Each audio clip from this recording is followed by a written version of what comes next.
Éternel, notre Dieu, qui connaît mieux nos besoins que toi? Qui sait de ce qu'on a besoin avant même que la chose soit sur notre langue? Seigneur, tu sais qu'on a besoin de toi. Tu sais que nos cœurs tremblent loin de toi. Tu sais, Seigneur, qu'on est des machines d'idoles qui tournent même les meilleures choses que tu nous donnes en des idoles qui prennent la place que pourtant tu devrais avoir dans nos vies. Seigneur, détache nos yeux des choses vaines de ce monde, puis unis nos cœurs à la crainte de ton nom, comme dit l'auteur du psaume. Seigneur, viens nous éclairer une fois de plus aujourd'hui, puis aie pitié de nous, parce qu'on veut, comme notre frère a prié tantôt, on veut être dans tes parvis. On veut être près de toi, on veut être... Seigneur, tu es notre partage. Tu es la fontaine de vie, tu es notre plaisir. Merci qu'on soit là ce matin. Merci qu'on ait ta parole sous nos yeux, qu'on n'a pas besoin de se fier à notre propre imagination, à nos propres conceptions des choses, mais qu'on peut voir que le Dieu qui se révèle est vrai, qu'il est pur, qu'il est juste, qu'il est bon et gracieux et miséricordieux. Et donc, toi qu'on appelle dans la personne du Christ aujourd'hui, puis que par ton esprit, tu nous illumines le cœur. Amen. Je fais tourner dans le psaume 1. On va lire ensemble le premier psaume en entier. On ne va pas l'exposer au complet, mais une bonne partie. Donc, le psaume premier, c'est environ dans la moitié, aux environs de la moitié de votre Bible.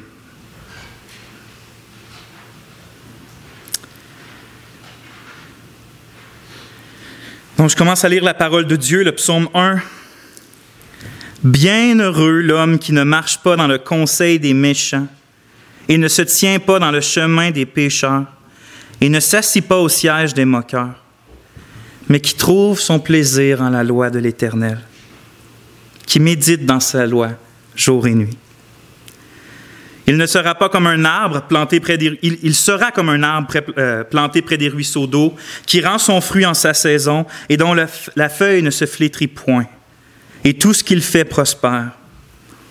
Il n'en est pas ainsi des méchants, mais ils sont comme la balle que le vent chasse. C'est pourquoi les méchants ne subsisteront point dans le jugement, ni les pécheurs dans l'assemblée des justes. Car l'Éternel connaît la voie des justes, mais la voie des méchants périra. Tu sais, il y a de plus en plus de monde en Occident qui, pour eux, le seul vrai Dieu, le Dieu vivant, le créateur de toutes choses, le donateur même de la vie, pour un nombre grandissant de personnes en Occident, c'est un mythe, c'est une histoire, c'est de la fabulation, puis tout ça. Mais c'est pas surprenant de gens qui rejettent Dieu. Fait qu'on n'est pas surpris que des gens pensent des folies comme ça, tandis que leur cœur est contre Dieu. Mais, par exemple, on dirait qu'on voit un nombre aussi grandissant de gens qui... En fait, ce qui est plus surprenant, ou attristant même, c'est que nous, qui confessent le Christ, qui confessent Dieu, que Dieu existe, pourtant, si souvent, on dit que Dieu est là, on croit que Dieu est là, mais si souvent, on dirait que Dieu devient une espèce de quoi? Soit le meilleur des sujets des études, mais c'est un sujet d'étude, soit un médecin en cas de besoin, soit juste un appel d'urgence au 911 quand on est dans le trouble, ou une espèce de porte-bonheur, ou une police d'assurance pour quand on sait que quand on meurt, bien, ça au moins c'est réglé. Dieu pour nous, c'est ça. Fait qu'on croit que Dieu existe, on nie pas ça, mais on le rabaisse à quelque chose d'aussi minime que ça. Tu sais, sont où les gens qui, comme l'apôtre Paul va dire, qui considèrent toutes choses comme une perte, comme des ordures, littéralement, quand il compare avec l'excellence de la connaissance de Jésus-Christ? Où sont où les gens comme David, le roi David dans le psaume 16, qui va dire que d'abondante joie devant la face de l'Éternel, des délices éternels à sa droite. Puis il va se lamenter au psaume 63, « Ô Dieu, tu es mon Dieu, je te cherche. Mon âme a soif de toi, mon corps soupire après toi. » Sont où les gens comme Asaph qui s'exclament, « Quel autre ai-je au ciel que toi? Et sur la terre, je ne prends plaisir qu'en toi. Ma chair et mon cœur peuvent se consumer. Dieu sera toujours le rocher de mon cœur et mon partage. » Le psaume 73. « Autrement dit, c'est qui reconnaissent non seulement que Dieu existe, que c'est le Dieu vivant, que c'est le seul vrai Dieu, mais qui savent en même temps, puis que pas juste qui savent, qui expérimentent que c'est pas juste le Dieu vivant, c'est l'être le plus extraordinaire qui existait, qui existe, qui va toujours exister. Puis la plus grande joie qu'on peut avoir, c'est de le connaître puis de l'expérimenter de plus en plus au fil de l'éternité. C'est que c'est pas juste un sujet d'étude. C'est pas juste je connais Dieu, c'est pas juste je signe une confession ou je signe une constitution ou je m'en vais dans une église. Non, c'est pour moi Dieu, c'est le Dieu vivant. Mais parce qu'il est le Dieu vivant, il est l'objet le plus suprême de mon affection et de mes recherches. Que nos cœurs n'oublient pas, frères et sœurs, en fait, que n'oublient jamais le témoignage que Dieu fait de lui-même au travers la Genèse jusqu'en Apocalypse. Constamment, il y a une chose qui revient, c'est que la chose la plus importante, la raison de notre existence, la seule vraie source de joie puis d'espoir dans la vie comme dans la mort, la raison même pour laquelle Christ est mort sur la croix, à notre place, sous la colère de Dieu pour nos péchés, tout ça dans le but qu'on puisse connaître, qu'on puisse expérimenter, qu'on puisse se réjouir en Dieu dès maintenant et, comme j'ai dit tantôt, pour toujours. On lit en 1 Pierre que le juste est mort pour les injustes afin de nous amener à Dieu. Ce n'est pas juste afin qu'on sache qui est Dieu, c'est de nous amener à lui. Il nous transporte du royaume des ténèbres à son admirable lumière. Il nous amène auprès de Dieu, dans ses parvis, dans son temple, dans sa présence. Si tu n'es pas chrétien ce matin, sache que cette joie-là inexplicable, que j'essaie, que je ne peux pas, que personne ne peut décrire, qu'on peut juste un peu imaginer, que cette joie-là inexplicable, c'est justement le but de ton existence. Puis c'est aussi la motivation derrière l'appel que Christ te fait de te repentir et de détourner de tes péchés pour te tourner vers le Christ dans la foi en faisant baptiser son nom. C'est la raison de pourquoi il dit « Viens à moi, repens-toi, puis crois en moi ». C'est afin que tu puisses être réconcilié avec Dieu puis te réjouir en Dieu pour la gloire de Dieu. Puis si tu es chrétien ce matin, comme c'est le cas de la plupart d'entre nous, j'imagine, sache que ça, c'est pas la joie inexplicable, c'est aussi l'un des grands buts de ton salut, de pourquoi Christ t'a sauvé, de pourquoi l'Esprit t'a illuminé, c'est que tu cherches de plus en plus Dieu en Christ et que plus tu le cherches, plus tu goûtes à cette joie-là, mais plus tu le négliges aussi, l'inversement, moins tu vas goûter à la joie qui se trouve en Dieu, même si tu es réellement chrétien. C'est pour ça que c'est pas surprenant, le psaume commence comment? Le psaume 1. Bienheureux l'homme. Il commence avec une déclaration de qui est l'homme qui est heureux. Puis ce psaume-là, le psaume 1, il fait office un peu d'introduction au reste du livre des psaumes. Fait que c'est un peu l'introduction aux 150 psaumes, parce que dans ce psaume-là, c'est compacté plein de thèmes qui vont être développés puis enrichis au fil des psaumes jusqu'au psaume 150. Et un des thèmes majeurs, justement, qui se trouve dans les psaumes 1 à 150, c'est la joie du peuple de l'Alliance, c'est-à-dire la joie qu'il trouve en Dieu en Christ. Ça, c'est un des thèmes majeurs du livre des psaumes. Et donc, ce n'est pas surprenant que le premier psaume, le premier mot, ce soit « bienheureux ». Mes frères et sœurs, je vais prendre une gorgée d'eau. Je sais que vous savez, mais notre Rédempteur, qu'on a chanté tantôt, il n'est pas venu s'acquérir un peuple pour qu'il soit triste puis morose. Bien au contraire. Il s'est incarné, puis il est venu nous sauver, justement pour s'acquérir, en fait, pour nous faire entrer dans la joie du Dieu bienheureux. Pour nous faire entrer dans cette joie. Dieu, il n'est pas triste depuis toute éternité. Ce n'est pas l'homme qui a apporté de la joie à Dieu. Ce n'est pas les anges. Dieu, dans sa glorieuse, incompréhensible Trinité, est bienheureux depuis toujours, puis il va l'être toujours, puis sa joie ne diminue jamais. Fait qu'il n'y a pas besoin de se créer un peuple pour essayer de remonter son moral. Mais il a voulu, par grâce, nous créer, nous sauver, pour nous emmener participer, par simple amour et pour sa gloire, dans cette joie-là de la Trinité. L'affaire, c'est que même si cette joie-là nous est acquise par Christ, c'est-à-dire que ce n'est pas nous qui la gagnons. Tout ce qu'on a en Jésus-Christ nous est acquis parce qu'ils sont en Jésus-Christ. Donc, c'est lui le seul juste. C'est lui qui a tout acquis pour nous. Fait que tout ce qu'on a, c'est en lui. Mais même s'il nous a acquis la joie par son œuvre, ça ne veut pas dire qu'on est constamment, tu sais, que cette joie-là est toujours disponible, mais ça ne veut pas dire qu'on est constamment en train d'expérimenter la plénitude de cette joie-là. Alors, on n'en est pas tellement tout le temps rempli. À moins que, si vous avez trouvé Le truc, dites-moi-le. Non, le truc, on va en avoir un aujourd'hui. Mais c'est l'expérience chrétienne. Je veux dire, on est encore dans ce corps de chair, puis on a encore à se battre. C'est pas vrai qu'on est toujours pleinement... on n'a pas la même joie qu'exemple que Christ expérimentait. C'est pas que c'est pas possible. C'est pas tout le temps notre situation. Donc, en Christ, on est à nouveau unis à Dieu d'une union indestructible. Ça ne change jamais. Notre expérimentation des grâces on va dire que ce soit la joie, la douceur, l'amour, être rempli de l'esprit, tout ça, ça varie, ça. Mais notre union avec Dieu, elle ne varie jamais. On est unis en Christ, dans la nouvelle alliance, dans l'alliance de grâce, ça ne change jamais. Sauf que notre expérimentation spirituelle de Dieu, elle, est étroitement liée avec notre communion avec lui. Notre union ne change pas, mais notre communion avec Dieu, elle varie. Et en fonction qu'elle varie, notre expérimentation aussi des grâces que Christ nous a acquises, je parle des grâces qu'on peut expérimenter ici sur terre, va varier aussi. Tu sais, un exemple. Moi et ma femme, on est unis dans les liens sacrés du mariage. Puis on a un beau jonc qui nous le rappelle, pour pas qu'on l'oublie à chaque fois qu'on se lève. Puis ça, cette union-là donne la base, le fondement, où qu'on peut poursuivre une communion toujours plus intime puis satisfaisante l'un avec l'autre, que ce soit dans toutes les sphères de la vie de couple. Sauf que même si on a cette union-là, si je néglige ma relation avec ma femme, ma communion avec ma femme, j'ai beau avoir ce jonc-là, puis elle aussi, ça va peut-être pas empêcher que je vais dormir sur le divan 3 jours de temps. Vous comprenez? Fait que ça brise pas le mariage, dans le sens l'union est là. Dieu la brise pas à cause qu'on a un manque de communion. Mais comme je vous ai dit, ça se peut que la communion, elle, soit brisée parce qu'on ne s'investit pas dedans. De manière semblable, je suis dans l'alliance de grâce avec Dieu, ça ne change jamais, mais si je néglige de communier avec lui, on ne devrait pas être surpris, frères et sœurs, de ne pas expérimenter la joie, la foi, la douceur, l'amour du fruit de son esprit. C'est pour ça que l'auteur du psaume 1, après avoir dit « Bienheureux l'homme », qu'est-ce qu'il fait? Il dit ce que cet homme-là ne fait pas, puis fait. Il dit « Bienheureux l'homme qui ne marche pas », fait que ça il ne fait pas, qui ne marche pas dans le conseil des méchants, et ne se tient pas dans le chemin des pécheurs, et ne s'assit pas au siège des moqueurs. Ça, c'est ce qu'il ne fait pas. Mais qu'est-ce qu'il fait? Mais qui a son plaisir en la loi de l'Éternel, et médite dans sa loi jour et nuit.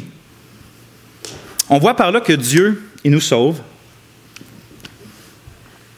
Il nous rend la voile est déchirée. Le temple, la présence de Dieu nous est accessible. Mais Dieu appelle ses enfants aussi, pas juste à être unis, mais à communier avec lui par ce qu'on appelle, ce qui est historiquement appelé les moyens de grâce. On a des choses à faire puis à ne pas faire pour rester en communion avec Dieu. Puis ces moyens de grâce, il y en a plusieurs. On vous les nomme souvent, que ce soit la prière, la repentance, la confession, la scène, le repas du Seigneur, le baptême, la communion des saints, la lecture de la parole. Il y en a beaucoup des moyens que Dieu nous donne. Puis ça, c'est pas il faut pas se méprendre, c'est pas des œuvres qu'il faut faire dans le but d'accomplir, de mériter le salut ou la faveur de Dieu. C'est pas ça les moyens de grâce. C'est pas pour rien que c'est appelé des moyens de grâce. C'est des cadeaux que Dieu nous fait, au travers lesquels les croyants peuvent grandir dans leur connaissance et dans leur communion avec Christ. Fait que c'est pas des choses à faire pour acquérir le salut, c'est des choses que Dieu nous donne si on veut l'expérimenter davantage, si on veut se réjouir en lui davantage, goûter à sa paix davantage, si on veut être rempli de son esprit. Puis l'un des plus essentiels de ces moyens-là, c'est ce que moi j'appelle, je suis peut-être le seul à appeler ça de même, mais c'est ce que j'appelle l'ingestion. C'est ça l'ingestion, c'est l'ingestion de la Bible. Simplement dit, l'ingestion, c'est tous les moyens que Dieu nous donne pour faire entrer la Bible, qui est la révélation de Dieu, pour la faire entrer dans notre pensée puis dans notre cœur. C'est ça que j'appelle l'ingestion. Il y a plusieurs choses. Il y a l'étude, il y a la lecture, il y a écouter une prêche. Il y a plusieurs choses qui rentrent dans l'ingestion de la Bible. Mais aujourd'hui, en fait, au début, quand je pensais quel message faire, j'ai pensé à, est-ce que je fais encore la typique chose que tous les pasteurs font, leur redire de lire la Bible en début d'année, tu sais. Puis j'aurais pu le faire, puis ça aurait été très bien. Mais je me suis dit que... Parce que, tu sais, il est commun pour les chrétiens de commencer la nouvelle année avec des nouvelles résolutions toutes chrétiennes, dont la première qui est tout le temps de lire la Bible ou de partir un plan de lecture, ou peu importe quelle forme ça prend. Mais je me suis dit, on ferait une très grande erreur qu'on fait souvent, qui est de croire que de simplement lire les Écritures, que ça, c'est suffisant en soi pour communier avec Dieu, pour expérimenter Dieu. Autrement dit, ce que je dis, c'est que tu peux lire dans la Bible que Dieu t'aime. Ah, même les non-croyants peuvent lire ça. N'importe qui peut lire dans la Bible que Dieu aime. Ça ne veut pas dire pour autant que tu vas ressentir la force de cet amour-là dans ton âme. Tu peux lire les promesses de Dieu sur ta vie, sur la vie éternelle, sur ses tendres soins qui sont là même dans la souffrance. Tu peux tout lire ça sans pour autant avoir ton cœur exercer la foi puis l'espérance dans ces situations-là. Vous voyez une différence entre lire puis expérimenter. Tu peux lire la sainteté de Dieu sans pour autant en être ou ton cœur devient dans l'admiration devant celle-ci. Tu peux lire sur l'horreur du péché, sur la terreur du jugement dernier sans pour autant être conduit à la repentance. Vous voyez une différence entre lire puis le fruit qui est supposé d'arriver quand on lit. Encore une fois, tu peux lire les innombrables bienfaits de Dieu sans pour autant avoir le cœur qui éclate en action de grâce. Simplement dit, tu peux être très discipliné à lire la Bible sans pour autant expérimenter Dieu cette année. Tu pourrais avoir un plan de lecture, lire 2 fois la Bible cette année, 1 fois et demie, je ne sais pas quel plan de lecture tu utilises, à la fin de l'année pour avoir expérimenté plus Dieu. Est-ce que ça veut dire que la lecture de la Bible n'est pas importante? Non, c'est la première chose à faire, à être très discipliné à la lire, mais ce n'est pas suffisant. Donc, qu'est-ce qu'on doit faire de plus que de lire la Bible?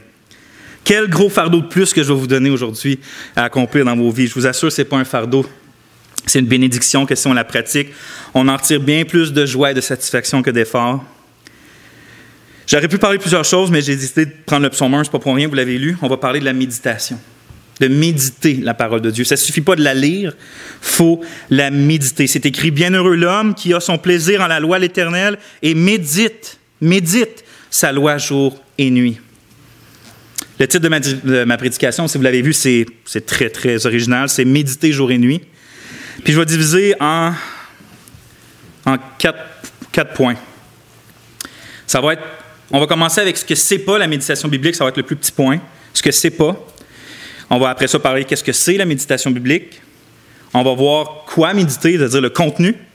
Puis finalement, 4e point, on va répondre à la question quand méditer. Si je n'ai pas trop abusé de votre temps à la fin, on va peut-être voir des choses pratiques pour savoir comment méditer. Mais ça va dépendre de comment ça va. Premier point, on va prier juste avant. Seigneur notre Dieu, enseigne-nous ce que c'est ta méditation. Enseigne-nous ce que toi, tu entends par ça. Ce que les auteurs bibliques ont voulu, par ton Saint-Esprit, dire. On voit Isaac méditer, tu as dit à Josué de méditer. On voit des choses dans le Nouveau Testament. On voit David et les auteurs des psaumes méditer. Ton Église a tout le temps été une Église qui méditait. Puis Seigneur, dans notre vie aujourd'hui de brouhaha, j'ai l'impression qu'on a perdu surtout ça. Je te demande de nous exciter à la méditation aujourd'hui. Amen. Donc, qu'est-ce que c'est pas la méditation biblique? Je ne veux pas passer beaucoup de temps là-dessus parce que c'est bien plus important de parler de ce que c'est pas, mais à cause des temps actuels, je trouve ça important. Pourquoi? Je m'explique. C'est que il y a une époque, mettons le Moyen Âge, 700 aux années 1500, même avant ça, que quand tu parlais le mot méditation, l'expression méditer, c'est presque exclusivement, ça faisait partie du langage du christianisme. Un peu partout que tu étais en Europe, si tu disais le mot méditer, tu pensais à la religion chrétienne automatiquement. Mais depuis un siècle, puis même depuis les dernières décennies, surtout en fait, les spiritualités puis les pensées orientales sont de plus en plus... il y a une croissance dans l'Occident du monde des pensées, puis des philosophies, puis des religions orientales, où que finalement, quand on pense à méditation, quand on entend ce mot-là, on pense beaucoup plus à le yoga, par exemple, pour n'en nommer qu'un, qu'on va penser à ce que les chrétiens entendaient par là dans les années 1000 par rapport à la méditation. Ajoutez à ça, justement, le fait qu'aujourd'hui, presque... En fait, c'est une discipline spirituelle qui est quasiment disparue du monde qui se dit évangélique aujourd'hui en Occident. Fait que la montée des philosophies orientales plus la descente de la vraie pratique de la méditation biblique, met ces deux choses-là ensemble, puis ça produit le fait que quand tu dis le mot méditation, les chrétiens te regardent avec un peu là, comme où tu t'en vas avec ça. Fait que c'est pour ça que, en fait, par désir de brièveté, je vais être direct. Les pratiques bouddhistes, hindouistes, taoïstes, etc., mettez-en, sont aussi proches de ressembler à la vraie méditation biblique qu'un feu laid de l'océan. Ce que je veux dire par là, c'est que ces pratiques-là ne sont pas juste différentes, sont opposées à ce que la Bible entend par le mot méditation. Vous savez, l'un des dénominateurs communs de toutes ces ces philosophies-là puis spiritualité-là orientale par rapport à la méditation, c'est que ils veulent faire le vide de leurs pensées. C'est une espèce, il faut que tu fasses le vide de tes pensées pour être soit plus connecté avec peu importe ce qu'ils disent, mais être vide, être dans un état second, un état plus plein, en étant vide de tes pensées, en pensant à rien. La pratique biblique, au contraire, c'est pas d'être vide. C'est de remplir nos cœurs et nos pensées de la parole de Dieu pour être davantage, pas dans un état second, mais être davantage dans la réalité comme Dieu veut qu'on soit dans la réalité. Fait que d'un côté, tu as une méditation qui se vide, et de l'autre côté, dans la Bible, tu as l'autre qui se remplit. J'ai donc une mise en garde parce qu'au cours de ma vie, très courte vie, même vie chrétienne, j'ai souvent fréquenté des frères et sœurs que j'aime beaucoup, mais qui étaient dans certains milieux qui avaient une pratique que je trouve vraiment dangereuse. Bon, il y a différents noms, ça change avec autant qu'il y a de personnes, mais il y en a une, par exemple, qui s'appelle ce qu'eux appellent le soaking, qui est d'être complètement trempé dans l'esprit, qu'ils disent. Puis souvent, c'est des pratiques qui, justement, avec un peu de musique, qui est de se vider complètement, encore une fois, pour finalement d'atteindre l'état où tu es juste dans l'amour de Dieu, par exemple. Tu sais. Pardon? Dans l'extase de l'amour de Dieu, des choses comme ça.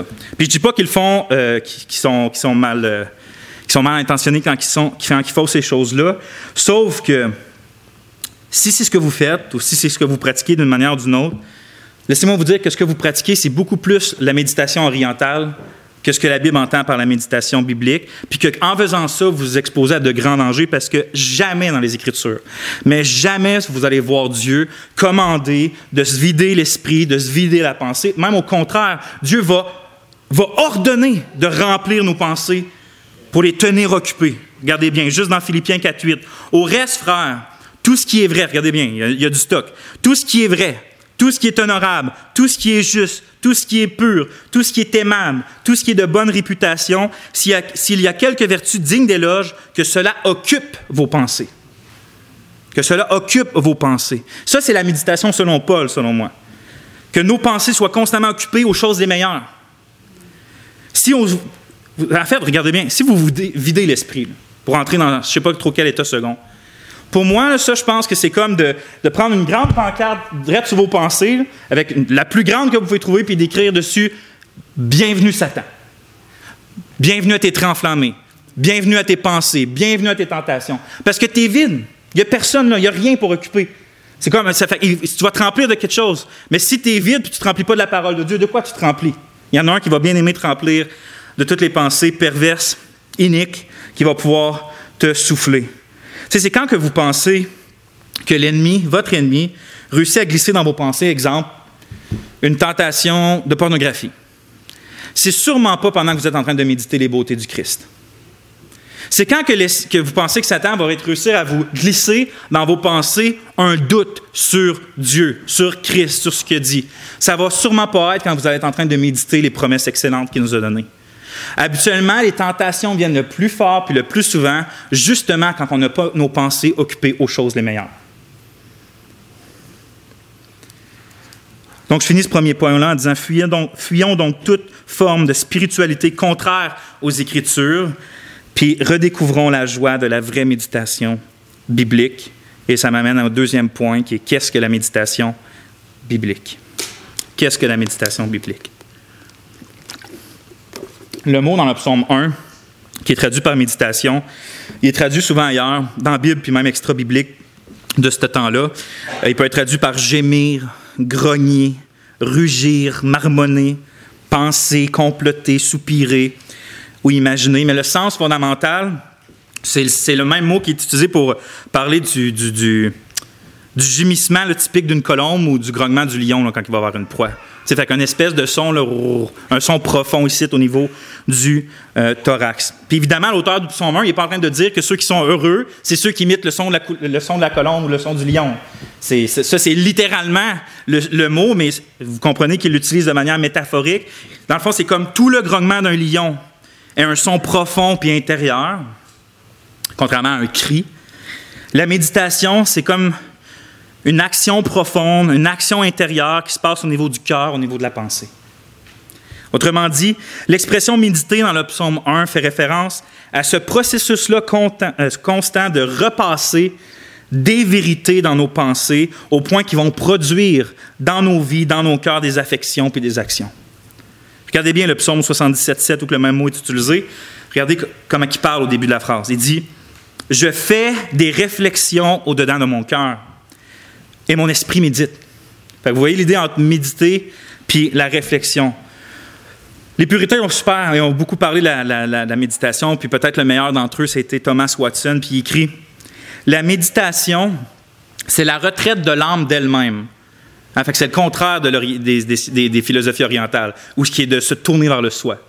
Lui, il dit que la méditation, c'est la retraite de l'âme d'elle-même, c'est-à-dire qu'elle arrête d'être axée sur elle-même, afin que par une pensée sérieuse et solennelle sur Dieu, le cœur s'élève aux affections célestes. J'ai écrit, moi, d'un petit peu moins beau, que la méditation biblique, dans le fond, ça ressemble au ruminement de la vache. Du fait qu'elle prend l'herbe, elle le mange, elle va dans l'estomac, ça revient dans sa bouche, elle le remet dans l'estomac, ça revient dans sa bouche. Vous comprenez, c'est ça constamment. Dans le fond, on peut dire que la lecture biblique, c'est de faire entrer la Bible dans notre tête. Hein, on doit passer par là, ça doit passer par là. La lecture, c'est de faire entrer la Bible dans notre tête, tandis que la méditation biblique, c'est de ruminer cette parole-là dans notre cœur, afin que la parole qui est rentrée dans notre tête finisse par produire l'affection correspondante. Ce que je veux dire par là, c'est que finalement, la promesse ne soit pas juste dans notre tête, mais qu'elle produise la foi. Que la grandeur de Dieu ne soit pas juste dans notre tête, mais que ça produise l'admiration. Que son amour produise du zèle, que son excellence produise du plaisir, que sa sainteté produise la repentance, etc., pour pouvoir en mettre. Mais c'est que finalement, ce qu'on lit dans notre tête, il y a une correspondance au niveau des affections et au niveau de la volonté. C'est pour ça que l'auteur du psaume, il continue puis il compare l'homme qui est heureux puis qui médite la loi d'Éternel. Il dit qui est comme un arbre planté près d'un courant d'eau, qui donne son fruit en sa saison et dont le feuillage ne se flétrit point. Tout ce qu'il fait lui réussit. J'ai écrit « L'eau de la parole de Dieu va vivifier et fera fructifier l'arbre de notre cœur seulement lorsqu'elle est absorbée par les racines de la méditation. » Il y a un autre auteur contemporain, Donald Whitney, qui a écrit, je suis bien d'accord avec lui, dans son livre « Les disciplines spirituelles », il a écrit « Après l'exposition à l'Écriture, que ce soit la Bible, la lecture, que ce soit l'étude, que ce soit une prédication. » Donc, il dit « Après l'exposition à l'Écriture, nous devons l'absorber. La méditation est l'absorption de l'Écriture qui conduit à l'expérience de Dieu et à la transformation de la vie que nous désirons ardemment lorsque nous arrivons à la Bible. » Fait qu'il dit que lui, il prend pour acquis que quand un chrétien rouvre la Bible, quand il arrive à la Bible, c'est pour avoir une expérience de Dieu puis une transformation de vie. Puis il dit que si on veut ça, il ne faut pas juste aller à la Bible, il faut absorber la Bible. Puis que cette absorption-là, c'est évidemment la méditation. Frères et sœurs, si souvent vous êtes sûrement dit, comme moi, que vous lisez la Bible et que ça fait absolument rien. Je veux dire, c'est comme lire un journal. Mais la question qu'on doit se poser quand ça arrive, c'est une défaillance dans la Bible? Ou est-ce qu'on a pris le temps de méditer? Comme j'ai dit tantôt, les puritains, c'était les maîtres sur le sujet de la méditation. Puis pourquoi? C'est parce que les autres étaient convaincus que c'était impossible de vivre la satisfaction puis la communion avec Dieu sans méditer. Pour eux, de ne pas méditer, c'était de faire entrer d'une oreille l'information puis de la faire sortir par l'autre. Pour eux, ne pas méditer, c'était exactement ça. Et c'est pour ça qu'ils ont mis beaucoup d'emphase sur l'importance d'emmener l'information de la tête au cœur. Pour eux, ils disaient souvent que de lire la Bible ou d'écouter une prédication sans méditer, c'est comme de ramasser des branches puis du bois pour faire un feu puis jamais de mettre le feu dedans. Fait que tu ramasses l'information. Ah, tu sais beaucoup de choses sur Dieu. Ah, tu sais beaucoup de choses sur Dieu. Peut-être que tu es celui qui sait le plus de choses sur Dieu. Mais ton cœur n'est jamais enflammé parce que tu sais. Tu n'es jamais conduit sur tes genoux à t'éclater, à t'émerveiller devant Dieu, à éclater en louange parce que tu as beaucoup d'informations, mais il n'y a jamais de feu dedans. Parce que tu ne l'as pas médité, tu l'emmagasines dans ta mémoire puis dans ta tête. C'est pas mal d'emmagasiner l'information dans notre mémoire, mais il faut qu'elle finisse par produire une flamme. C'est plein d'informations froides dans notre tête, mais sans la chaleur des affections puis sans la lumière des actions. En d'autres mots, méditer la Bible, c'est de cogner des roches ensemble jusqu'au moment où notre cœur s'enflammera des vérités que nous avons lues. C'est pour ça que les puritains, là, ils disaient, rarement ils allaient dire un nombre de temps qu'on devait méditer. Ils n'allaient jamais dire 5 minutes, 10 minutes, 1 heure, 2 heures. Peut-être que quelques-uns l'ont fait. Mais ce qu'ils allaient dire, c'est médite jusqu'à temps que ce que tu as lu fasse quelque chose dans ton cœur. Fait que si c'était froid le matin ta lecture, c'est peut-être à cause que tu as trop lu puis pas assez médité. Fait que lis moins puis médite jusqu'à temps que ça prendra le temps que ça prendra, mais médite jusqu'à temps que l'Esprit fasse un petit quelque chose par rapport à ce que tu as lu, que la vérité t'influence. C'est donc pas par hasard que l'auteur du psaume 1 fait un parallèle entre la méditation puis le fait de prendre notre plaisir dans la loi de l'Éternel. Dans verset 2, ça comprend les deux. Parce que qu'est-ce qui arrive lorsqu'on prend vraiment plaisir dans quelque chose? Quand on aime vraiment quelque chose, qu'on désire vraiment quelque chose, on n'arrête pas d'y penser. La chose est dans tous les coins de notre cerveau. On se lève avec ça, on le voit dans nos céréales. Quand on désire passionnément quelque chose, c'est toujours là. Encore une fois, comme Watson l'exprimait avec justesse, celui qui prend plaisir à la loi de Dieu y réfléchit souvent. Ce dont un homme se réjouit, ses pensées le poursuivent. Celui qui prend plaisir à l'argent est pris par ses pensées. C'est pourquoi il est dit que l'homme cupide s'occupe des choses terrestres. Ainsi, il y a un plaisir dans les choses. Si il y a un plaisir dans les choses de Dieu, l'Esprit y pensera. Souvenez-vous, frères et sœurs, c'est pas pour rien que j'ai commencé ma prêche de même tantôt que les êtres humains ont été créés pour glorifier Dieu en prenant plaisir en lui, mais que depuis que l'homme s'est séparé de Dieu à cause de son péché, on cherche toujours notre plaisir, on cherche toujours notre joie, mais on cherche jamais dans ce qui est la vraie et unique source de notre satisfaction. L'homme a été créé pour le plaisir. L'homme a été créé pour le bonheur, mais le bonheur en Dieu. Puis, vu qu'on s'est séparé de lui, nos pensées, au lieu de se tourner vers Dieu et chercher notre plaisir en lui, mais nos pensées se tournent constamment vers le mal, comme va le dire Moïse en Genèse 6. Mais lorsqu'on expérimente la nouvelle naissance, il y a une guerre interne qui commence. Au niveau des pensées, il y a une guerre interne qui commence. C'est qu'est-ce qui va être l'objet de tes méditations? Parce que tu médites toujours. On réfléchit toujours, en tout cas. Si vous êtes comme moi, on pense toujours. On réfléchit toujours. À cette heure, c'est de savoir, est-ce que tu vas méditer les désirs de la chair ou tu vas méditer les désirs de l'esprit? Parce que c'est là, il n'y a pas vraiment de neutre. Puis on voit le contraste dans le psaume 1 et 2, dans le verset 1 et 2 de notre psaume. Il y a un contraste. Bienheureux l'homme qui ne marche pas dans le conseil des méchants, et ne se tient pas dans le chemin des pécheurs, ne s'assit pas au siège des moqueurs, mais qui trouve son plaisir en la loi de l'Éternel et qui médite sa loi jour et nuit. Donc, en d'autres mots, ceux qui sont heureux, c'est ceux qui méditent la parole de Dieu, puis les méchants, puis les pécheurs, c'est ceux qui ne méditent pas la loi de l'Éternel, mais au lieu de ça, ils marchent dans le conseil des méchants. Fait qu'il y a vraiment un gros contraste dans ce psaume-là entre le juste et l'injuste, le méchant, puis celui qui est heureux, celui qui va être malheureux, puis celui qui est heureux. Puis c'est un thème, ça, qui va être développé tout au long des psaumes, puis qui démontre, dans le fond, que les actions d'un homme, les actions, ce qu'on parle, ce qu'on regarde, ce qu'on fait, c'est déterminé parce qu'il fait l'objet de nos pensées. Puis ces pensées-là démontrent où est notre cœur. Le psaume 26,7 dit « Car il est comme les pensées de son âme ». Donc, on peut dire, ce que je veux dire par là, c'est que pour le vrai chrétien qui est régénéré, la méditation, c'est le plan de Dieu pour qu'il finisse par gagner la guerre qui se passe au niveau de ses pensées. Puis glorifier Dieu en prenant plaisir en lui. Parce que avant d'être régénéré, il n'y a pas de bataille dans nos pensées. C'est juste, c'est one way. C'est une direction, puis toutes les pensées de leur cœur étaient constamment tournées vers le mal. Au moment qu'on est régénéré, il y a une guerre qui commence. Puis à cette heure, c'est de savoir... En fait, c'est que Dieu vous rend capable maintenant, par son esprit, en vous donnant un nouveau cœur, de penser les choses les plus excellentes. Mais vous avez une part, et j'ai une part à jouer dans ça. Notre volonté doit être en action. La sanctification, c'est que notre volonté est impliquée dedans, puis on doit faire des choses si on veut avoir des résultats. Et donc, notre volonté doit diriger notre pensée vers les bonnes choses, vers les meilleures choses. Puis quand ça va être comme ça, quand nos pensées vont être remplies de Dieu, on va être un arbre en santé qui va produire son fruit en sa saison, que le psaume 1 dit, ce qui signifie qu'on va avoir une vie pieuse puis une vie fructueuse. Frères et sœurs, il faut réellement que l'on saisisse que nos pensées sont constamment bombardées par des choses mondaines, des choses charnelles, puis des choses diaboliques. Puis que ces choses-là prennent la place dans nos méditations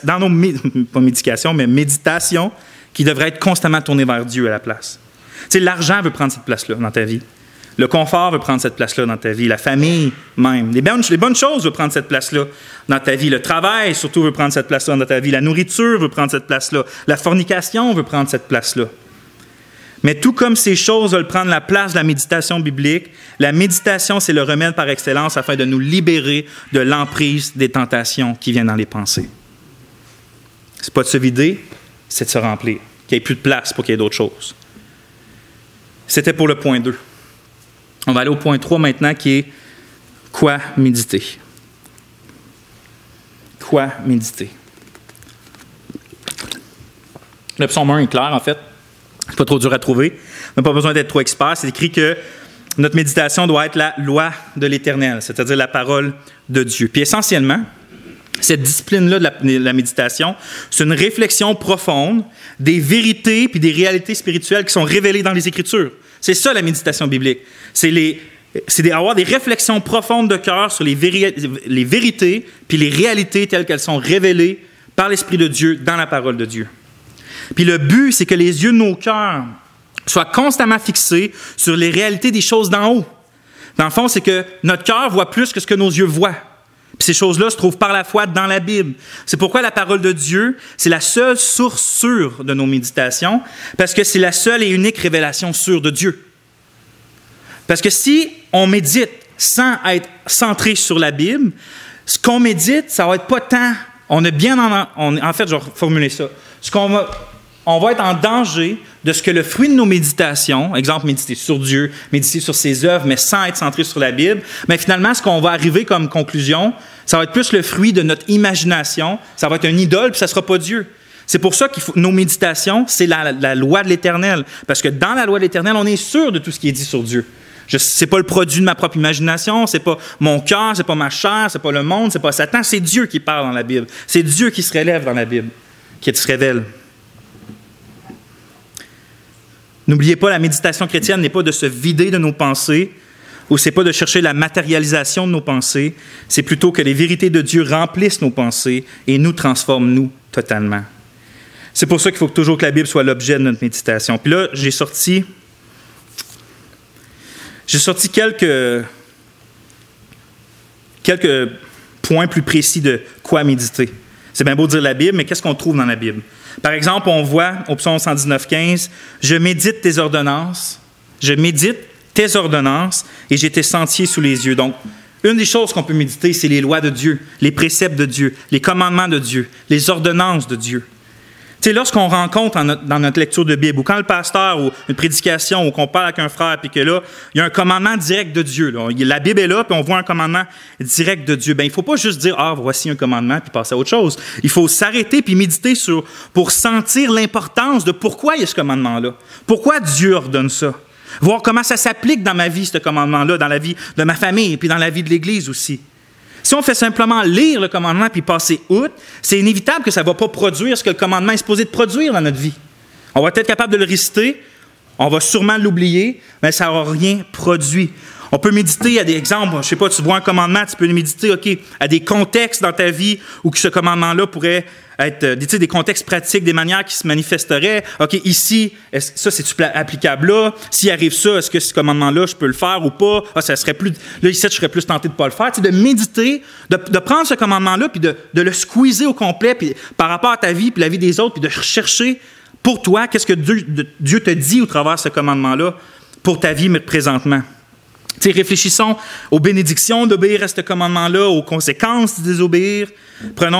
Pensons à comment nous pourrions expliquer simplement à nos enfants la beauté et l'importance de cette ordonnance-là qu'on a lue. C'est de plus faire que de lire. C'est de s'arrêter puis de se poser des questions. C'est de s'arrêter puis de réfléchir. C'est de s'arrêter puis ruminer ce qu'on vient de lire. C'est ça, méditer. Moi, je peux vous partager que, par expérience que sans méditation, si je ne médite pas, c'est presque garanti que je vais oublier ce que je lis. C'est presque garanti. Mais plus on médite, plus on applique la parole à notre vie, plus la réalité des choses qu'on lit va être ancrée solidement dans notre cœur. Parce que plus on le repasse dedans. Puis dans notre mémoire aussi. J'ai souvent oublié mes lectures, frères et sœurs. J'ai rarement oublié mes méditations. Il y a encore des méditations que je peux me rappeler que j'étais assis à telle place puis que je méditais sur telle vérité sur Dieu, puis ça m'avait apporté telle chose, puis ça m'a parlé de telle manière. Ça fait 10 ans. Mais des fois, je lis et je ne peux pas te rappeler ce que j'ai lu le matin. T'sais, parce que je n'ai pas médité, justement. C'est la première chose, les ordonnances de Dieu. La deuxième chose qu'on peut méditer, c'est les œuvres de Dieu. Au psaume 143, on lit « Je me souviens des jours d'autrefois, je médite sur toutes tes œuvres, je réfléchis sur l'ouvrage de tes mains. » Les auteurs bibliques puis les chrétiens d'autrefois, ils trouvaient un plaisir immense à découvrir Dieu au travers des méditations puis des œuvres que Dieu avait faites dans le passé. Ils prenaient du temps à regarder les coins, à voir qu'est-ce que ça avait fait, qu'est-ce que ça n'avait pas fait. Regardez Paul aux Romains, il dit « Or, tout ce qui a été écrit d'avance dans l'Ancien Testament l'a été pour notre instruction, afin que par la patience et par la consolation que donnent les Écritures, nous possédions l'espérance. » Donc, ça veut dire que si on néglige, par exemple, de se discipliner à lire la Bible, l'Ancien Testament, bien, selon Paul, ça veut dire qu'on se prive de la patience et la consolation que donnent les Écritures. Et ça veut dire que oui, c'est bien lire l'Ancien Testament, mais méditer l'Ancien Testament, c'est infiniment mieux. Selon Paul, ça va produire ça, la consolation, l'instruction, la patience puis l'espérance. C'est ça que ça fait méditer les œuvres de Dieu dans le passé. Mais de méditer ses œuvres, c'est pas juste de méditer les récits bibliques, par exemple, mais c'est aussi de méditer les circonstances actuelles, ce qui se passe dans le monde, mais à la lumière de ce que la parole de Dieu dit sur la providence de Dieu puis sur la souveraineté de Dieu. Tu sais, on sait que notre Dieu est absolument souverain, que sa main, sa providence touche absolument tout. On le sait, ça. Mais justement, quand il arrive des événements, est-ce qu'on les regarde à la lumière de la souveraineté de Dieu? Tu sais, par exemple, j'aime pas ça revenir là parce que je suis bien content que ça se soit passé, mais revenons il y a 2 ans, puis dans le cadre de la pandémie, puis tout ça. On réfléchissait beaucoup dans ce temps-là, mais l'objet de nos pensées, c'était-tu plus « Ah, tel dit ci, tel dit ça, il se passe ça, tel politicien dit ça, lui, il fait telle étude », ou nos pensées étaient plus vers comme « Qu'est-ce que Dieu fait au travers de ça? Pourquoi Dieu a permis ça? » Puis de se poser, de réfléchir, de méditer sur les œuvres de Dieu, puis pas juste sur qu'est-ce qui se passe. Mais on sait que qu'est-ce qui se passe, Dieu a sa main d'une manière ou d'une autre là-dedans. Qu'est-ce qu'il veut faire avec? Méditons-le. Pourquoi Dieu a permis une pandémie? Qu'est-ce qu'il veut faire avec ça? Est-ce qu'il veut que j'apprenne quelque chose au travers de ça? Dieu, parle-moi. Qu'est-ce que je dois voir? De méditer les œuvres de Dieu, c'est aussi de méditer la création, puis à la lumière de la Bible. Fait que c'est de méditer ce qu'on voit dans la création, mais à la lumière de la Bible. Un de mes psaumes préférés, c'est le 19. Au verset 1, c'est écrit « Les cieux racontent la gloire de Dieu, et l'étendue manifeste l'œuvre de ses mains. Le jour en instruit un autre jour, la nuit en donne connaissance à une autre nuit. Ce n'est pas un langage, ce ne sont pas des paroles dont le son ne soit point entendu. Leur retentissement parcourt toute la terre, leur accent vont aux extrémités du monde, où il a dressé une tente pour le soleil. » Et donc, la nature, elle ne nous révèle pas Dieu de manière salvatrice. Ce que je veux dire, c'est qu'elle ne nous révèle pas Dieu en nous enseignant l'Évangile pour nous emmener à la foi pour qu'on soit sauvé en Jésus-Christ. La nature ne fait pas ça. Mais elle nous révèle quand même des choses extraordinaires sur Dieu et sur la façon que Dieu œuvre. Et c'est pour ça que les puritains avaient quelque chose que j'aime beaucoup qui dit, c'est qu'il dit le livre de la Révélation, qui est la Bible, puis il y a le livre de la nature aussi que Dieu utilise pour se révéler à nous. Pas de manière à salut, mais quand même, il nous parle au travers de ça. Il nous montre des choses de sa beauté, son éternité, sa puissance, sa sagesse, comment Dieu aime les choses variées. Et donc, lorsqu'on sort dehors, par exemple, puis qu'on respire de l'air frais, est-ce qu'on est juste en train de se dire « je respire de l'air frais » ou on médite sur l'air frais, on médite sur le fait que c'est l'air frais que Dieu a disposé ce matin. Tu sais, vous voyez un peu on est tellement dans une culture naturaliste, c'est-à-dire qu'on pense juste comme terre à terre, il pleut, c'est la pluie qui tombe du ciel, il y a l'eau qui est montée puis qui est descendue. Ouais, mais c'est Dieu qui est derrière ça. Le soleil, la terre a tourné, puis là, on voit le soleil ce matin. Mais c'est Dieu qui fait ça. C'est les lois de Dieu que Dieu établit qui fait ça. Tu sais, quand on voit un nez croche, on regarde quelqu'un, puis on voit qu'il y a un nez croche, est-ce qu'on se dit juste, il y a un nez croche? On se dit, hey, Dieu, il a fait des nez croches, puis il a fait des nez droits, puis Dieu a fait des nez. Il a fait des nez. Il a mis un nez au milieu. Il n'aurait pu pas le faire, mais il l'a fait. Pourquoi qu'il l'a fait? Puis c'est ça de méditer la création, mais à la lumière de la parole de Dieu. De pas juste c'est pas juste du terre à terre. Si on pourrait lire les auteurs du passé, en fait, si vous lisez les auteurs du passé comme Spurgeon, Watson, Charnock, Flavel, vous vous rendrez compte que ces gens-là méditaient la nature constamment. En fait, ils spiritualisaient absolument toutes choses. Tu sais, pour eux, s'il regardait un arbre, s'il regardait un animal, un travailleur, un bébé, un feu, un spectacle, une tasse de thé, je vous dis n'importe quoi, il se disait, qu'est-ce que ça peut me servir à illustrer quoi de la parole de Dieu, ça? Ou de quoi sur Dieu, ça? C'est pour ça que leurs sermons, leurs messages, leurs livres sont remplis de choses concrètes de la vie de tous les jours, parce que les choses concrètes de la vie de tous les jours, ils s'en servaient pour méditer. Leurs messages sont riches, leur méditation était riche, leur vie spirituelle était riche. Et par-dessus toutes ces choses-là, l'ultime objet de nos méditations devrait toujours être l'œuvre la plus grandiose de tous les temps, celle de la venue du Fils de Dieu en tant qu'homme, afin de donner sa vie pour des pécheurs rebelles et coupables dont je suis le premier. S'il y a bien quelque chose qui est digne de toute méditation, puis qui va produire le fruit de la joie dans nos cœurs, plus que toute autre chose, c'est bien de tout voir, puis de tout méditer à la lumière de la croix, puis à la lumière de la résurrection. Une chose qu'on peut méditer à part les œuvres de Dieu, c'est aussi la personne de Dieu. Le psaume 63, c'est écrit « Lorsque je pense à toi sur ma couche, je médite sur toi pendant les veilles de la nuit. » Quand il ne dort pas, lui, qu'est-ce qu'il fait? Il médite sur Dieu. Puis on a vu tout à l'heure que Paul exhorte les croyants à quoi? À voir que leur pensée soit constamment occupée aux choses les plus excellentes. C'est ça qu'il a dit. Moi, ma question, c'est, il y a quoi de plus excellent? Il y a quoi de plus digne de louange? Il y a quoi de plus juste? Il y a quoi de meilleur que la personne succulente du Dieu trinitaire? Fait que si nos pensées doivent être constamment occupées aux choses les meilleures, aux choses dignes de louange et d'approbation, il y a bien une chose que nos pensées doivent être occupées à faire, puis c'est méditer sur Dieu. Quelqu'un a déjà dit qu'on peut mesurer l'excellence de la pensée à l'objet de sa méditation. Ainsi, plus l'objet des pensées, c'est vil, c'est horrible, plus les pensées elles-mêmes vont être sombres puis pécheresses, puis plus le cœur puis l'action des hommes vont être mauvais puis coupables. Fait que tu sais, ce qu'il pense, l'objet, ce qu'il médite, ça va influencer toutes ses pensées, puis ses pensées vont influencer ses affections puis sa volonté. Au contraire, plus l'objet de la méditation est pur, glorieux puis parfait, plus les pensées sont excellentes et plus le cœur et les actions de la personne vont refléter la lumière qui médite. Comme j'ai dit tantôt, si donc vous faites de Dieu l'objet principal de vos méditations, plus votre cœur sera imbibé de sa chaleur et de sa vie, et plus vous expérimenterez réellement la satisfaction en Dieu, et plus vous lui ressemblerez. Je vous cite Watson une dernière fois, je pense. Il dit « J'ai jamais vu de quoi plus beau décrit sa méditation. » En tout cas pour moi. La méditation est le palais de l'âme par lequel nous goûtons la beauté de Dieu, la bonté de Dieu. Elle est l'œil de l'âme par lequel nous contemplons les beautés de la sainteté. C'est la clé de la cave à vin, de la maison de banquet, du jardin des épices qui nous permet d'entrer auprès de celui que notre âme aime. C'est le bras par lequel nous embrassons les promesses à distance et nous rapprochons le Christ de nous.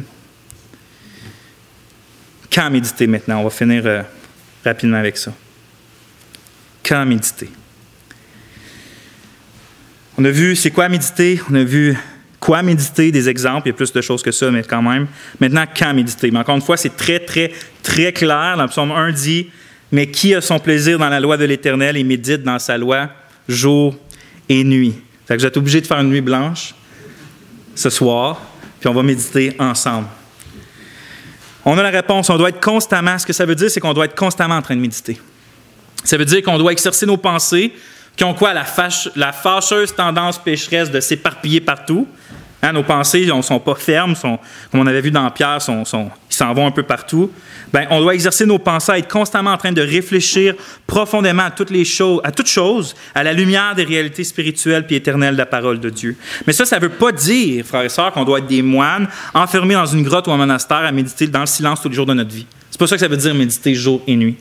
Puis ici, je pense qu'il y a une distinction que les frères, que les chrétiens du passé faisaient, qui est utile, c'est qu'ils disaient qu'eux autres, il y avait deux sortes de méditation, deux types de méditation qu'on pouvait faire dans notre vie chrétienne, qui étaient d'un côté la méditation délibérée, puis de l'autre côté la méditation occasionnelle. Puis je finis mon message avec ces deux-là. La méditation délibérée, c'est quoi? En fait, c'est une méditation qui est planifiée.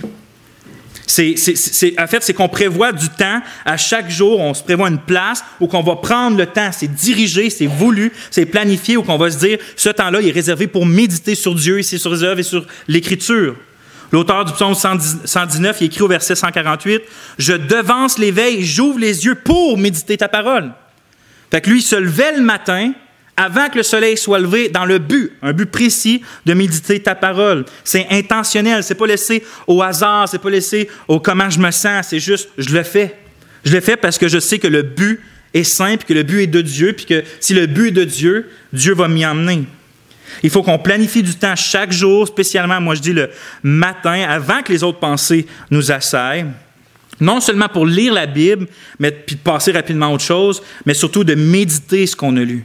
Fait que, on se prévoit le matin, si vous avez un temps limite, je sais pas, vous avez une demi-heure, exemple, le matin avant d'aller travailler, max, puis que vous cherchez un plan de lecture, puis vous dites, mais je peux jamais, si je prends ce plan de lecture-là, ça remplit ma demi-heure, mais prenez un plan de lecture sur 2-3 ans à place, qui va vous prendre 15 minutes, puis l'autre 15 minutes à méditer. Il faut vous donner le temps. Surtout dans notre culture aujourd'hui où tout c'est tac, tac, tac, on part le café, on va se laver, on sort le café, il est prêt, on fait ci, on fait ça, on part, OK, le micro-ondes, c'est parti. Tout est à la seconde près. Il faut intentionnellement, surtout à notre époque, dire je prends une demi-heure ou je prends le nombre que vous voulez, puis je divise mon temps en 2 ou peu importe, ou en 3, 5 minutes de prière, 5 minutes de lecture, 10 minutes de méditation. Mais il faut être intentionnel. Si on ne l'est pas, ça ne se fera pas. Si on ne l'est pas, ça ne le fera pas. Ça, c'est la méditation délibérée. Ça peut être aussi, au pire, de planifier une retraite une fois par mois, quelques heures l'après-midi. Vous convenez de ça avec votre femme ou votre époux, puis vous partez quelques heures juste pour méditer. Vous amenez votre Bible, vous allez dans le bois, marcher avec votre Bible en main, vous marchez, vous lisez, vous méditez. Ça peut être n'importe quoi, mais c'est planifié. L'autre, au contraire, c'est la méditation occasionnelle. La méditation occasionnelle, elle ne remplace pas la délibérée. C'est pas que, moi, j'ai jamais de temps de prière, mais je parle tout le temps à Dieu dans la journée. Souvent, on fait ça, puis c'est très bien parler tout le temps à Dieu dans la journée. Mais dites ça à votre femme aussi, que genre, vous prenez jamais de temps tout seul avec, vous ne soupez jamais avec, mais tu as texte tout le long de la journée. C'est pas la même chose. C'est bien parler à sa femme, puis de la paix, puis tout ça, mais ça ne l'équivaut pas à des temps de qualité. Ça ne l'équivaut pas à des temps de qualité. C'est la même chose avec Dieu. Le peuple de Dieu peut pratiquer la méditation occasionnelle à tout moment, en tout lieu, puis en toute situation.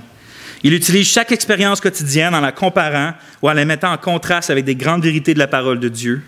Dans le fond, la méditation occasionnelle, c'est d'apporter la parole de Dieu avec nous dans notre cœur au fil de la journée, peu importe ce qu'on va faire. On se lève le matin, ou peu importe votre façon de faire, mais on a un temps à part dans la journée pour s'asseoir, puis on est avec la parole de Dieu, puis quand on part, on prend la parole de Dieu dans notre cœur, ce qu'on a médité, puis on part toute la journée avec ça. Cela peut être en choisissant un verset, exemple, sur la fidélité de Dieu le matin, puis de réfléchir à ça dans toutes les situations. Mon boss me dit ça me fait, de la peine, ça me fâché. Ce que j'ai vu un matin, c'est la fidélité de Dieu, ça peut-tu m'aider d'une quelconque façon? C'est ça, des méditations occasionnelles. Il y a une grande joie dans la méditation occasionnelle parce qu'elle encourage les enfants de Dieu à rester en communion étroite puis spirituelle avec le Seigneur dans toutes ces situations. Puis quand on se discipline, on discipline nos pensées à regarder constamment Dieu au fil de la journée. Fait que c'est pas juste que j'ai passé un bon temps avec Dieu le matin, puis je l'oublie pour 8 heures de temps, puis je repense quand j'arrive chez nous, c'est vrai, Dieu existe, puis je dois être en communion avec lui. Non, c'est que tout au fil de la journée, on exerce tranquillement, pas vite, au fil des jours, où que nos pensées sont comme... C'est comme une ligne ouverte avec le Seigneur. Puis on discute, puis on lui fait part de tout ce qu'on voit. Puis, regarde, Seigneur, il y a telle personne, je prie pour lui. Puis, c'est ça, c'est là que ça l'amène à avoir une méditation occasionnelle au fil de la journée. J'ai pensé à ça cette semaine, puis je finis vraiment très bientôt, je vous assure. Je lisais Marc 4, 18, puis, la parabole des semeurs, du semeur avec les semences, puis tout ça. Puis je sais que dans le contexte immédiat, ça parle de l'Évangile, puis la réception de l'Évangile avec les différentes terres, puis tout ça. Il y a la terre qui, une des mauvaises, c'est que ça pousse, mais les ronces s'étouffent. Puis ça, Jésus il dit que c'est les séductions des richesses, que c'est les convoitises, que c'est les soucis du siècle. Puis il dit rendre la parole infructueuse. Fait que c'est le monde qui entend l'Évangile, puis que l'Évangile ne produit rien parce que finalement, ils ne sont pas sauvés parce qu'ils sont tellement accaparés par les choses de ce monde-là que la parole ne produit rien. Mais moi, je me suis arrêté, puis j'ai médité justement, puis je me suis dit, crime, OK, c'est vrai pour l'Évangile, mais c'est donc bien vrai aussi pour toutes les fois qu'on absorbe la parole de Dieu, que ce soit la prédication, la lecture le matin ou nos méditations. On est juste comme là, puis on reçoit de quoi? Puis la parole n'est jamais fructueuse parce que justement, on laisse après. OK, on lit de quoi super bon dans la Bible le matin. Wow, Dieu, t'es comme ça. Puis après ça, on part, puis on laisse nos pensées être absorbées par tous les soucis du siècle, les tentations, les convoitises, les richesses, puis tout ça. Fait que la parole n'est jamais fructueuse. Mais d'avoir justement des méditations planifiées puis des méditations occasionnelles, ça nous aide à combattre encore une fois dans nos pensées les convoitises et les soucis de ce siècle par la vérité de la parole de Dieu, par la méditation de la loi de l'Éternel. Conclusion, si vous voulez communier davantage avec Dieu cette année et d'apprendre à le connaître en Christ, il est primordial de lire sa révélation, certes, mais prenons donc aussi la décision, puis supplions Dieu de nous aider à non seulement lire, mais à méditer sa glorieuse bonté. Si vous avez de la difficulté à lire, lisez peu, puis méditez plus. Si ça fait longtemps que vous ne lisez plus puis que juste regarder la Bible, vous vous sentez accusé, hein? Ça arrive ça des fois. On n'a tellement pas lu pendant longtemps que juste le regarder, on se sent accusé. Bien, prenez-la quand même, parce que Dieu est gracieux. Lisez un verset, puis demandez à Dieu de vous aider, puis commencez avec ça. Au lieu de dire « Ah, je lis jamais la Bible assez », fait que là, tu sais que tu ne veux pas la prendre, parce que tu sais que tu ne liras pas plus que 5 minutes, tu vas te sentir mal de la lire juste 5 minutes, fait que là, tu n'apprends pas, puis elle reste là, puis elle ramasse la poussière. Mais au lieu de ça, prends juste un petit verset, puis pars le reste de la journée avec ça. Commence comme ça. Commence comme ça, puis l'Esprit va déverser davantage dans ton cœur. Je vais arrêter là. J'ai trop de pages de plus. Enfin, on va prier. Ah, Seigneur, merci pour ta parole qui est si riche qu'on pourrait en parler pendant des conférences et des journées, puis qu'on va le faire pour l'éternité sans en sonder tout ce qu'il y a à dire. S'il y a une chose que je veux te demander, c'est pour nos vies, Seigneur, cette année, en 2023. Qu'on soit des gens qui soient passionnés à lire, mais pas simplement ça. Donne-nous la grâce de méditer tes Écritures, de méditer ta bonté, de méditer ta grandeur, tes œuvres, le Christ, l'Esprit, les fruits de ton Esprit. Seigneur, on ne veut pas être des gens avec les pensées absorbées avec les soucis de ce siècle. On va être des gens, les yeux tournés vers les choses d'en haut, qui attendent leur Sauveur en chantant, en louant et en persévérant. À toi la gloire. Amen.